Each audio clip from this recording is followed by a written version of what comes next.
And we welcome you into the Handycast for Tuesday, February the 4th. I'm Charles Hanagriff, former LSU coach Dan Canevari, as we make the switch from football into baseball. Cano, good to see you, man. Good to see you, Charlie. It's good to be back in Baton Rouge, and it's baseball season, man. Pitchers and catchers have reported, along with the rest of the team. What we're going to do over the next two podcasts is we're going to give you a preview of LSU's 2025 baseball team, a top 5 team in all of the preseason rankings, and one that's got their designs on Omaha yet again. So, Dan, let's not waste any time. Let's get right into the lineup, the roster. We're going to do the hitters this week. We're going to do the pitchers next week. This is a very good roster. A lot of work done by Jay Johnson and his staff, not only in high school recruiting but in the transfer portal. So they've got everything that they need to make a deep run in 2025. Yeah, Jay stocked the kitchen very, very well. He's got a lot of depth, as you can see if you look at the roster. A lot of left-handed hitters. He's got power. He's got speed. He's really gone out there and been, I guess, in college baseball now, he's been a great GM in putting together the roster, and I think he's got enough guys coming back that have been out there on the field that's going to show that this is a very talented but experienced team as well. And you talked to Jay extensively. You've also been out there and seen it. And we also mind the brain of Skip Bertman, who's been out to a bunch of practices, and we had a chance to talk to him. Right, I had a chance to talk to Skip, and of course he's got a great opinion. He has regular meetings with Jay and the coaching staff. You know, it's part of his retirement entertainment, but Skip really likes this team, likes the talent on the team, and of course the coaching staff's tremendous. All right, let's get right to it. We'll start in the outfield because there's a lot of guys in the outfield that could play.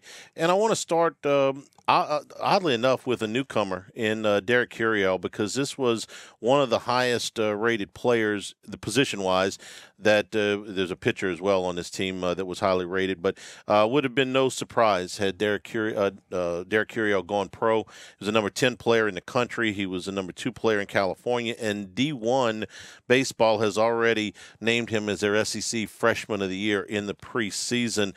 Looks like he will be the opening day left fielder. Yes. Speaking with Skip, I don't think there's any doubt that opening day he's going to be in left field. Fine young talent, like you're saying, Charlie. Going to be a high draft pick, great player. Adds a lot to it. Again, a lefty out there and can really cover some ground. You know, we're going to make some comparisons. I don't know if there's a good comparison to him of a former player just yet until we see him play a little bit more. But here's what I do know, that when a guy turns down the type of money that he turned down to go pro, and you already know he's going to be a high pick later on, these are usually the guys that show up, they get in the starting lineup the first day, and they don't get out of it for 3 years. Right, and a guy that goes that high in the draft, he's got to be a 5-tool player, meaning he does just about a little bit of everything. Let's compare and look at Stephen Milam last year. He stepped in the lineup and never left. Yeah, there's some Daniel Cabrera was one of the names that I've heard, who was a starter pretty much the whole time.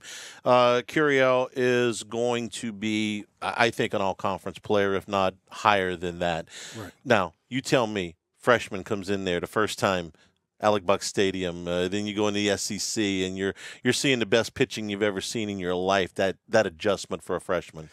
It's I don't know as far as the pitching and everything, because he's been in high-level competition. Being a high draft pick, he's got a lot of testing's been done on his competitiveness. How does he handle things? But there's nothing like stepping out in the box on a Friday night for opening day, and there's nothing like playing against SEC competition.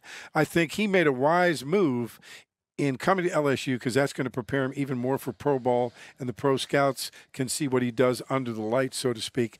I think he's going to handle it well. It's going to be a transition. He may struggle a little early. It just depends on how well he handles the pressure that he puts on himself from his own expectations. This is a schedule that will allow for some of the youngsters to ease in. This is not a pre-conference schedule that is littered with a lot of ranked teams. So there'll be some advantages into the learning curve for some of these guys. The center fielder, at least on opening night, we think will be Chris Stanfield. If that name sounds familiar, he's been the starter. It was a starter at Auburn last year. Started 51 games for them. Hit 276, 4 homers, 25 ribbies, and stole 9 bases. Defensively, I think he's going to cover a lot of ground. Keno, I think his numbers were pretty modest at Auburn. They weren't bad, but they weren't great.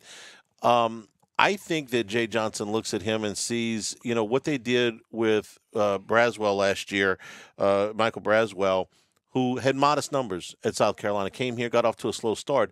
But the last month of the season, month and a half of the season, he might have been LSU's best player or second best player. I think there's some comparisons there with Stanfield.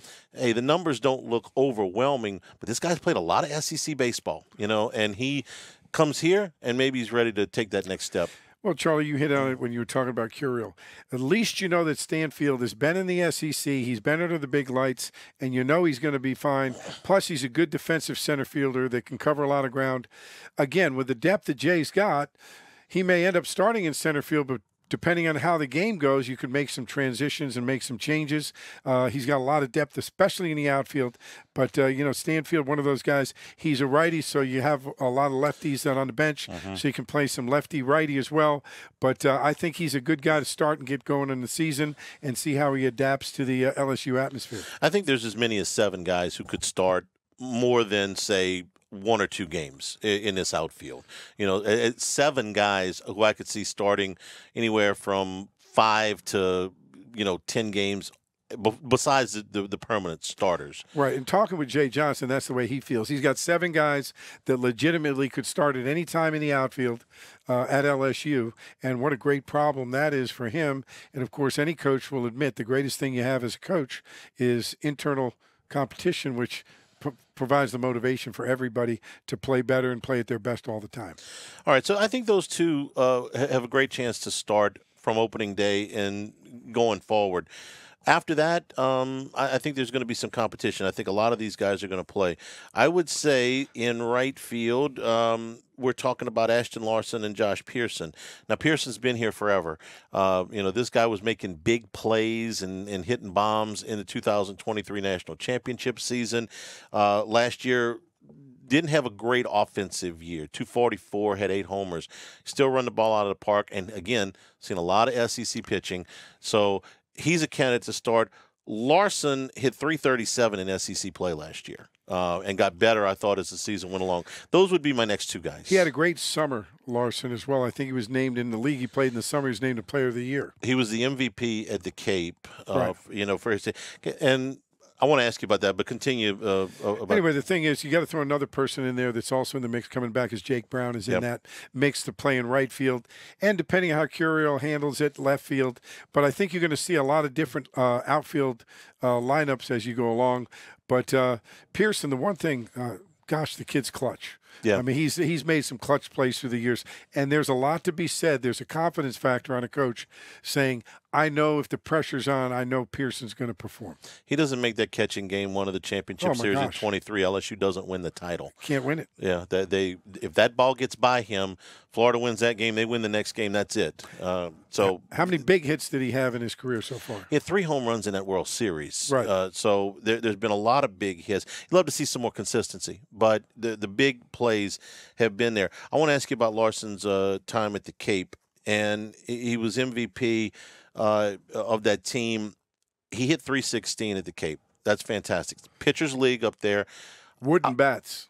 Okay. You tell me how much stock you guys put into what a guy did at the Cape, the top summer league for college players. How much stock did you put into that? Well, you just like the fact that he had a good freshman year, but he goes to the Cape against high-level competition. Okay, again, with wooden bats, which is a lot different to hit.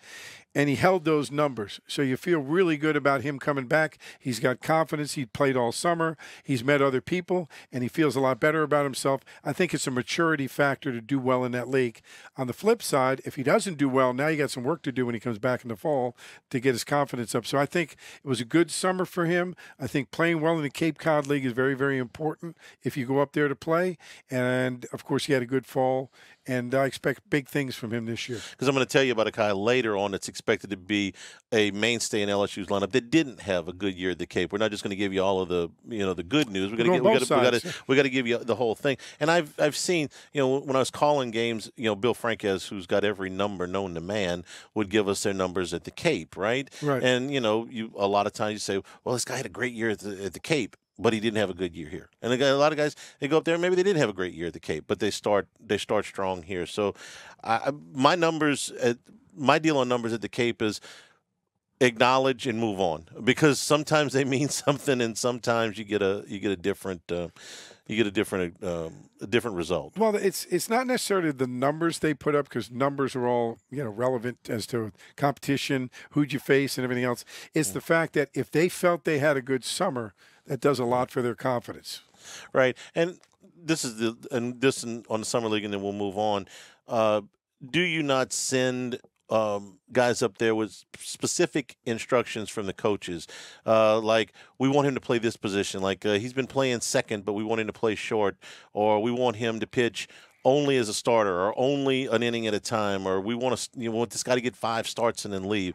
It's very specific, and it's not necessarily conducive to that team at the Cape winning games. It's the development of the player. Right. That's what you're there for.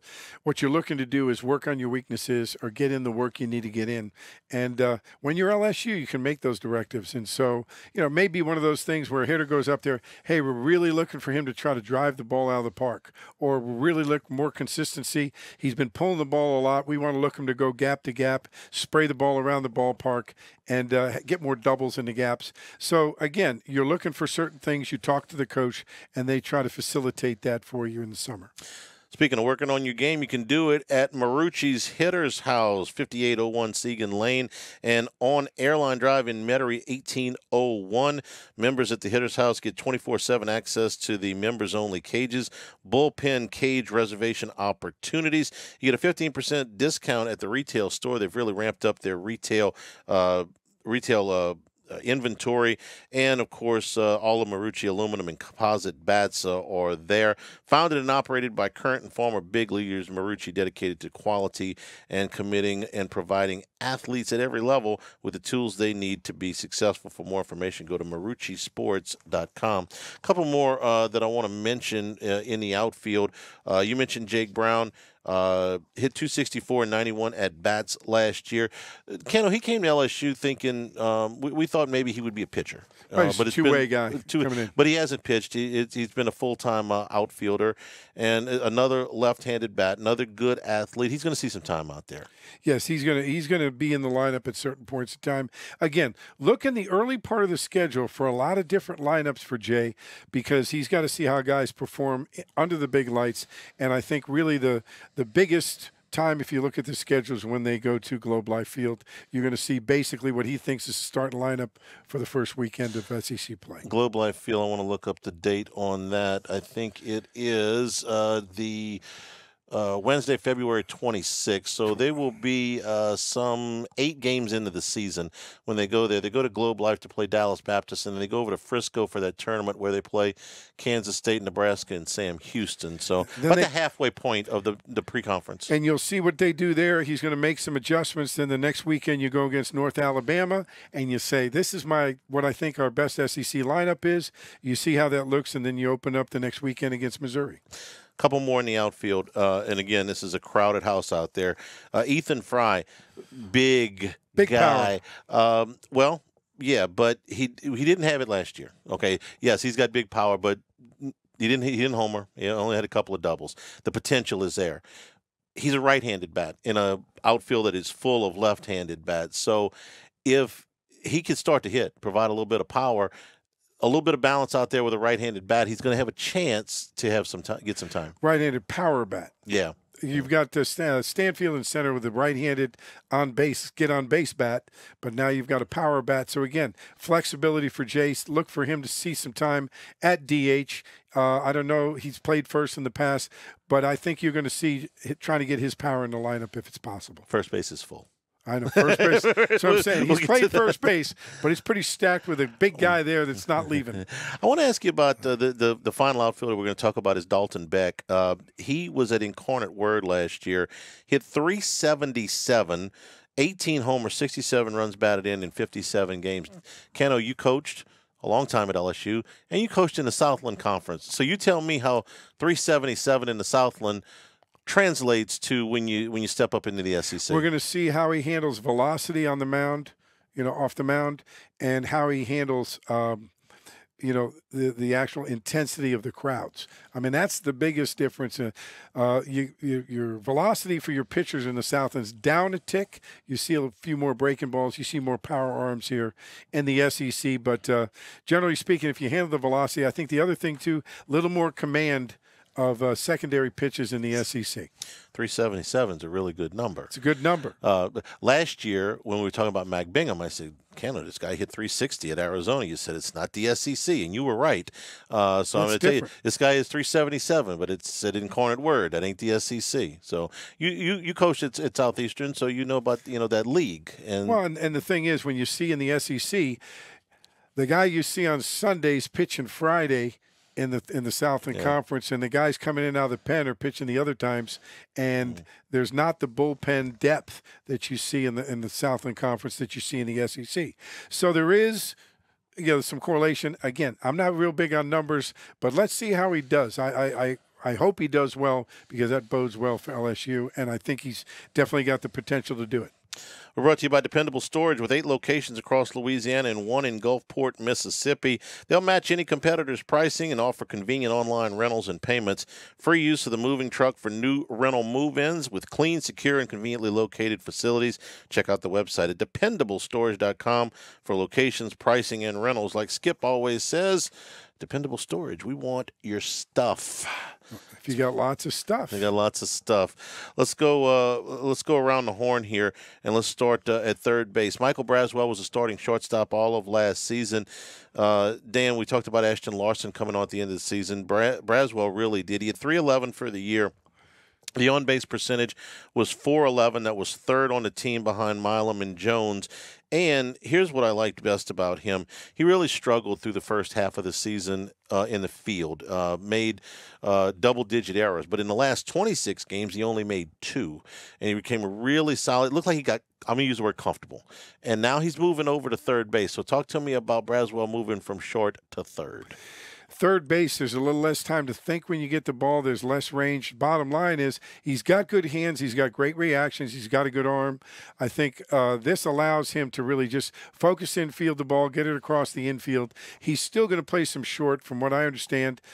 He and Milam are going to play second base and short, and we're going to see how that combination not second base, I'm sorry, third base and short, and see how that combination works out. Braswell, Milam, and Dickinson, who we're going to talk about in a second when we get to second base, I think that there was experimentation in the fall and maybe even into this part of preseason about who was going to be where. And I think they've landed on Braswell at third, Milam at short, and Dickinson at second. That doesn't mean that can't change. It can change. I tell you what it does mean, though. From talking to Jay, I think Dickinson is the second baseman. Yeah. I think he's going to stay there. That's a good position. He likes the other two at short and third better. It kind of goes back to the Paul Maneri days in the fact that you've got three guys in the infield in the second base, shortstop, and third base. They can all play shortstop and played shortstop. Yeah. You've got great defense there. You add Jared Jones playing first base, who's a good developed into a good first baseman. A big target to throw at. I think they're as solid in the infield as any team that's LSU's had in a long time. By the way, the other thing I like about Braswell, he made the all-tournament team for the SEC tournament and for the regional. He was playing his best baseball at the end of the season. And well, he hit 301 in the SEC. Yeah. So very good numbers. Yeah, and the defense came around. One more name I'll throw at you is Tanner Reeves. He spent the last 2 years at Blinn Junior College. He had 398, 28 homers. He drove in 142 runs in the 2 years. So this was a middle-of-the-lineup bat that drove, had a lot of power, drove in a lot of runs.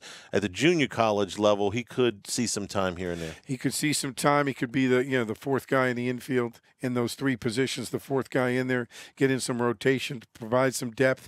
I think they're going to, if you get ahead in ball games, you're going to see him come in at the end. But I think in the beginning, he's got to fight his way in the lineup. We know about junior college players as well. I mean, LSU has made a living at times on, junior college players that have come into this program.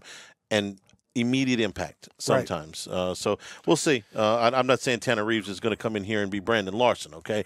But the numbers were good at Blinn. We'll see if that translates. Coming in from Blinn, that's a great junior college. The Texas junior college system is very good, but Blinn's one of the best in the country, and so he's got a lot of experience. He brings a lot to the team coming from Blinn.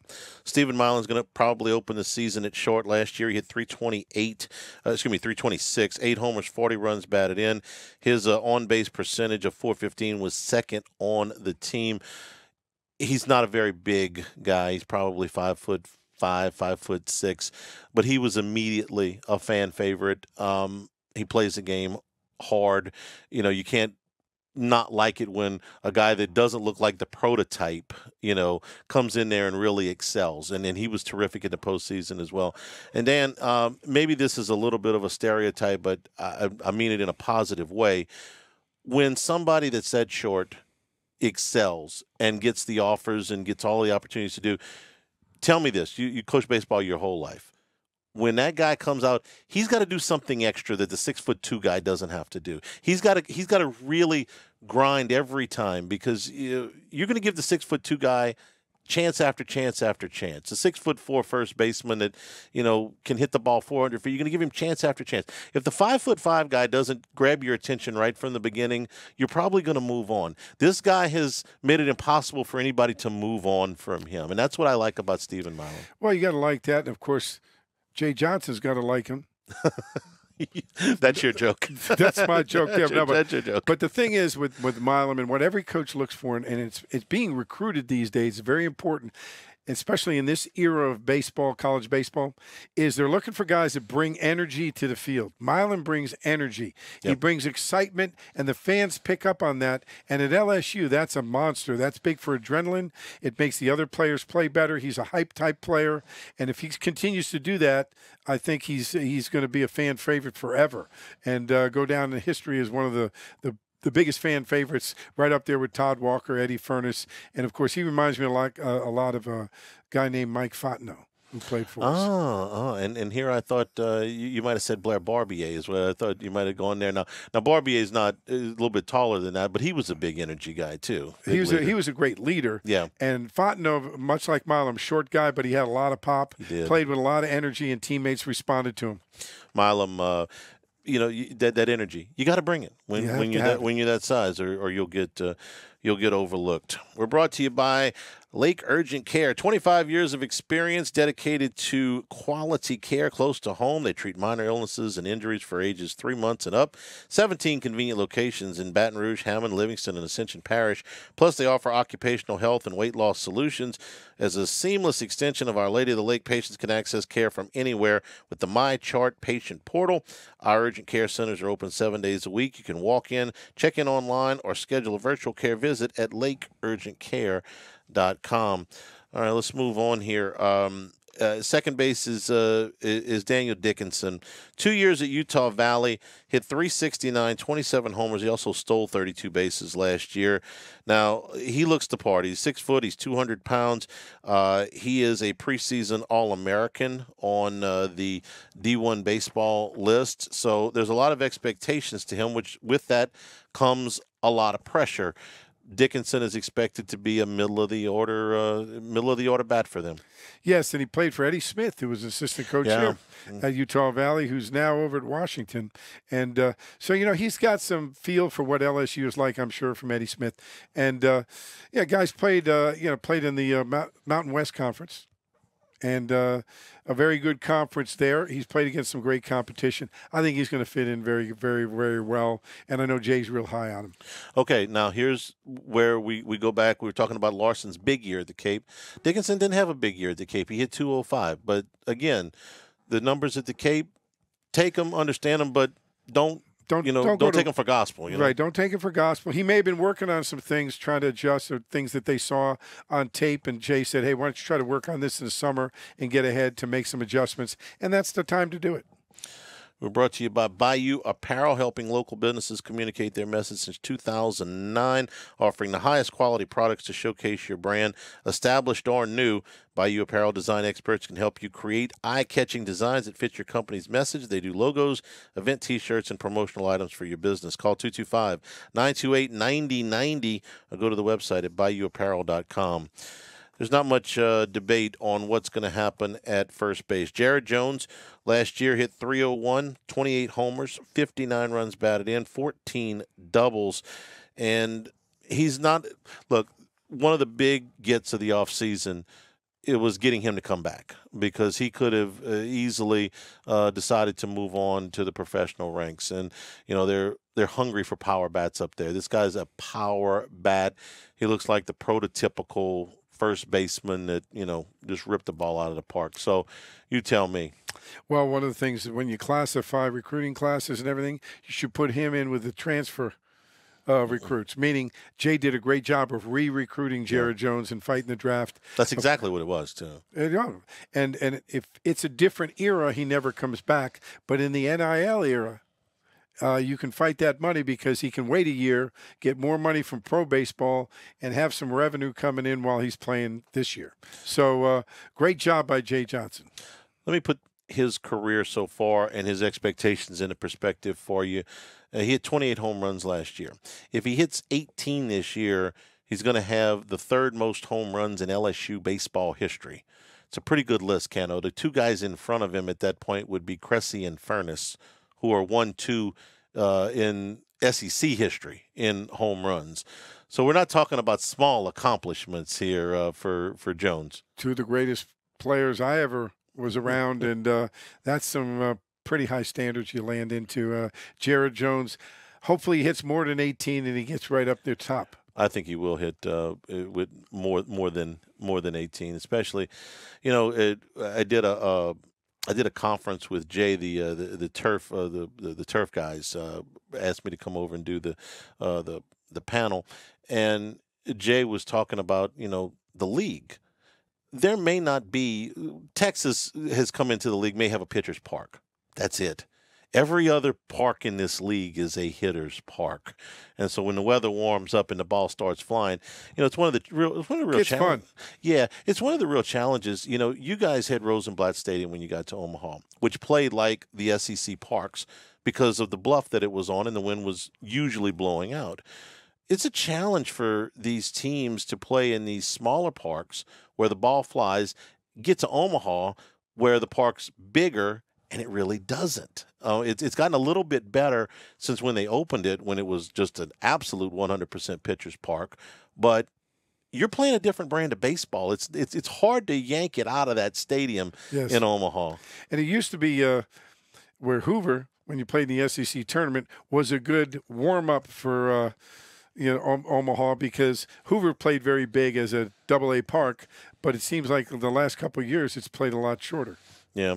Some of the freshmen that we want to mention that, could see some playing time here and there. Mikey Ryan from Rummel at short, David Hogg from Mansfield, Texas at short. And behind Jones at first base, Ryan Costello, who is going to really he had 14 homers as a high school senior. He's 6'3", 205 pounds.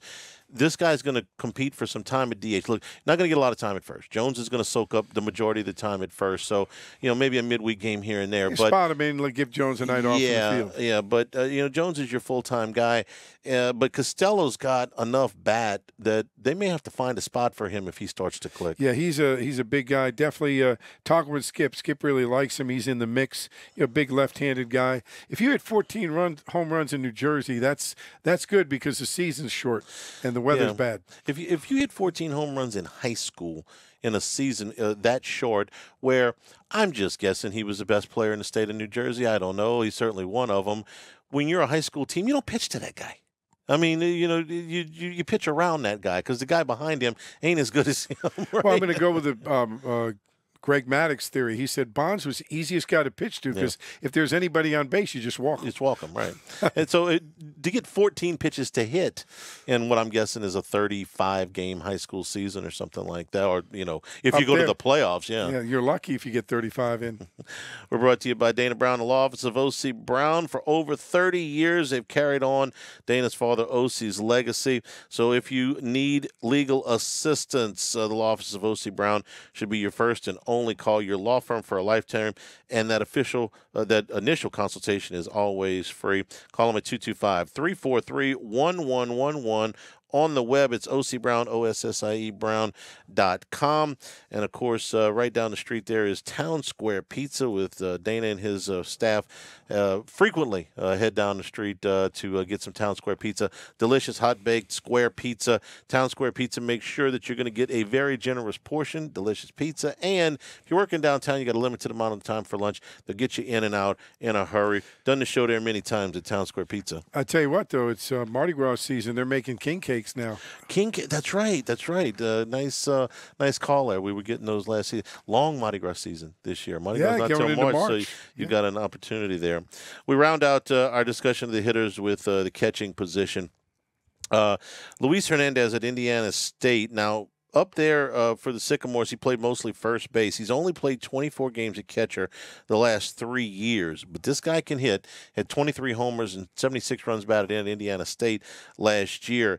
We're going to see him a lot behind the plate. We're going to see him as a DH also, but we're also going to see Cade Arambidi, who was one of the other freshman gems. 6'3", certainly looks the part of the big-time catcher. He hit .360 last year. So both of those guys, I think, you're going to see behind the plate. You're going to see them both behind the plate, and Arambidi is a little bit better defensively right now, but to start the season, I think you're definitely going to see Hernandez behind the plate. All right, so if you haven't caught... Don't forget Blake Priester's in the mix as well. It's on my list right here. I was getting to him. Okay. I wanted to talk about Hernandez and the inactivity at catcher and then getting back there really behind the plate. How it affects you as a hitter, the catcher position, physically demanding, and, of course, getting used to all these pitchers. All these guys got to know each other in the fall. Yeah, I think the fall is big for a guy like him. And, of course, getting to know these guys, playing in scrimmages, getting to get along with them. In college baseball, it's not as big as pro baseball because the coaches call all the pitches. Yeah. The pitching coach works with the catchers. And so that rhythm is established really with the pitching coach and the calling of the pitches. But defensively, blocking balls, throwing, a lot of work. Josh Jordan does a great job with the catcher. So I don't think that's going to be a big issue. I think he's really knowing that he's not going to play first because of Jared Jones, and he's got to work as a catcher and focusing in on that. Plus, our early season schedules is there for development of guys in certain positions and getting used to the SEC play. So I think we're going to be fine. It's strange not to mention Alex Malazzo. He's just been here forever, and had a really good career at LSU. He's moved on, but I think Malazzo's number 2 to LSU baseball behind Bill Franquez, who's been here the longest. Right. So you mentioned Priester. He was at LSU back in 22. Went to Meridian Junior College and came back. The comp I hear a lot for him is Hayden Travinski. That don't look for this guy to go out there and pound out a 320 average, but if you need to run a ball out of the park, he's got as good a chance to do it as anybody. He may be that guy to come off the bench when you need a homer, you need a deep fly ball to win a game. He, Costello, are one of the outfielders in line to be the DH. I mean, he's got a lot of options. A lot of options. It's going to move around, give guys rest, play guys in positions. I think that's going to be a very fluid type situation for Jay. One of the other things that Jay has talked about this preseason, Dan, and this has never been a big staple of LSU, is they may run a little bit more. Here. He said he thought last year they got a little bit dependent on White and Jones to hit the ball out of the park, and there may be some more running. He's been very much a station-to-station guy. And, look, when you've had guys like Cruz and White and Jones, I understand that. I do the same thing. But this year, they're not going to be the St. Louis Cardinals or Whitey Herzog, but They're going to run a little bit more. You're going to look to be more aggressive on the bases, try to stay out of double play situations, move runners to stay out of the double play, try to take an extra base so you don't have to steal when you have to, maybe bunt a little bit more to try to stay out of those double play situations is the biggest thing for Jay. So that should get you ready for the offensive side of LSU baseball. And the Tigers will, of course, get started against Indiana Fort Wayne in the opener. Excuse me, Purdue Fort Wayne. Sorry about that. On Valentine's Day. So take the wife, take the girlfriend out on Thursday night, the night before, and then head to Actually, you can do it that night because the opening day is at 2:00. Here's another Jay Johnson thing that he's done. Some of these February games move into the afternoon. 2:00 for the cold weather and daylight savings time. Where were you in 2005 when I needed you? When we were at night in February in the old box and we were all freezing to death out there. Yeah, but you had a tarp behind you. Yeah, right. All right. Next week we'll do the pitchers here for Dan Canevari. I'm Charles Hanagriff. This has been the Handycast.